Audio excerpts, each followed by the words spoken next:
Il-liġi dwar il-protezzjoni ta' tfal daħlet fis-seħħ wara l-Gvern ippubblika dan l-att fil-Gazzetta tal-Gvern. F'konferenza tal-aħbarijiet ħabbar li wara li l-liġi għaddiet mill-istadji kollha fil-Parlament u mistenni li sa Diċembru tidħol fis-seħħ b'mod komplet. Ġew spjegati n-numru ta' tibdiliet wara emendi li tresqu fil-Parlament. Punt notevoli li semma l-Ministru responsabbli mid-drittijiet ta' tfal Michael Falzon huwa li tfal fosterjati jistgħu jiġu adottati wara 5 snin.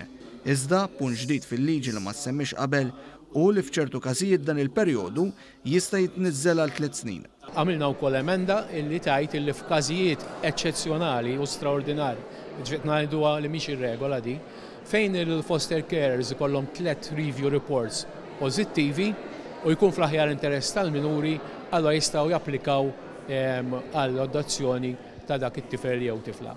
Ta' min jgħid l-adozzjoni mhux tapplika u toħroġlok awtomatika, jkun dejjem il-qorti li tawtorizza. Il-Ministru żied jgħid li l-liġi ġdida tistipula li r-rapport ta' skrutinju jsir kull sena fl-ewwel 3 snin. Dan għal kontrarju ta' dak li kienet jiġri qabel, meta r-rapport kien isir kull 2 sentejn. Il-Ministru Falzon enfasizza wkoll dwar il-fatt li deċiżjoni li tkun ittieħdet fuq it-tfal tiġi appellata. Fil-passaġġ ġenituri tilfu l-ħarsien ta' tfal tagħhom mingħajr ma kellhom l-opportunità li jappellaw u għalhekk din inbidlet fejn ta' ċans li anki jsir skrutinju fuq deċiżjoni partikolari.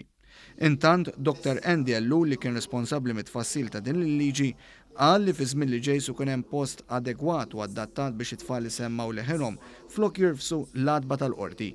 Dan il-post diġà qed jissejjaħ bħala iċ-Children's House. Dik li ħadd irregola iċ-Children's House dan huwa modell li ħareġ modell Eżlandiku illi jiġi wkoll mitkellem u mistħarreġ f'konvenzjonijiet internazzjonali u allura Malta bħala pajjiż biex inkunu in-line ħanadottaw dan il-prinċipju ta' Children's House li diġà huwa kontemplat b'mod mandatorju fil-liġi.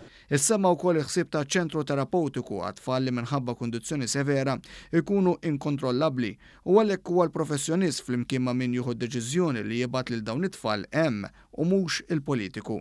Dr. Ellu li żied jgħid li dan l-att ħares it-tfal li huma mċaħda mill-ħarsien jew huma fir-riskju ta' dan. Din hija liġi preventiva li tħares mhux meta ħsara tkun saret saħaq l-Avukat Ellul. B'din il-liġi ġdida l-professjonist li jinvestiga u jirrapporta abbuż b'sens ta' rita tajba m'għandux il-biża' li jista' jaffaċċja proċeduri fuq xi reat. Dan minn barra li se jkun hemm direttur responsabbli għall protezzjoni ta' tfal li jkun ġej mill-Fondazzjoni għas-Servizzi għal Ħarsien Soċjali li titmexxa minn bord tal-Gvernaturi.